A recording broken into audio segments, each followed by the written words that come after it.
everybody. Morning. So what are we doing here today then, Helen? Yeah, where are we now? It's a venture every day with the Development Trust. Right, we're in Thurso's Council Gardens, greenhouses. Sorry, they're not gardens, they're greenhouses, where we used to bring on all the plants for all the bedding plants that there were. Now the council doesn't need it anymore, but it's still a really brilliant space. And we as the Trust have been looking at it as a potential. We've been really successful at growing things, e.g. our garden, which is absolutely flourishing, and the town square as another example.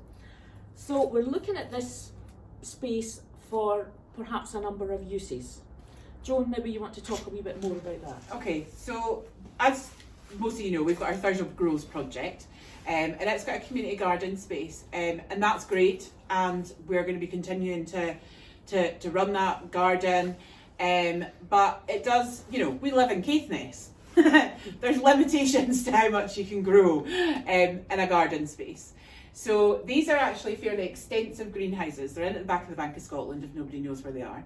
And there is an opportunity here that maybe not, we'd have a mix of community growing, but we're maybe probably looking at something that's more along the lines of a social enterprise, and a facility where, yes, we can grow things and that we can generate an income from.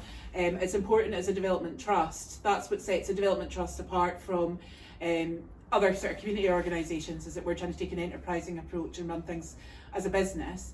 But it also gives potentially the opportunity that we can give training and skills development for young people. We know that there's not a huge amount of hope out there and amongst our young people. Not all of them are going to be interested in growing and gardening, but this could be an opportunity to give that kind of skills and development to those who are interested in it. So that's really where we are at the moment. So I'll get Helen to kind of say the process, because this is not a short process.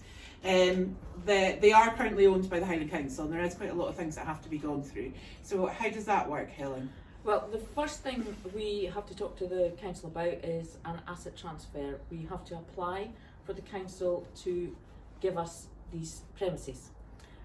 We have been in initial discussions with the council, and we don't think that's going to be a problem, but it is a process we have to go through. So first of all, we'll have to do a feasibility study to see how we can use them. Is it going to be possible? Will it do what we want it to do? Then, as I say, we get the asset transferred to us, and then we will start slowly to look at what we can start with and how we can develop it. We are currently standing in what is the best of the greenhouses, but we have been assured that it won't take much to get the rest of them up and running. But as with all good things, we'll start small and we'll expand as we learn and develop. Right, thank you. I think that's, if there is anybody who is particularly interested in this project and has any sort of skills that they would like to lend to it, so we're going to potentially need joiners, people who can fix greenhouses, people who are even just happy to come along and clear them out and paint a wall, but also anybody who has kind of experience in sort of skills development, all of those sort of things. We would love to hear from you. Okay, thanks folks. Bye.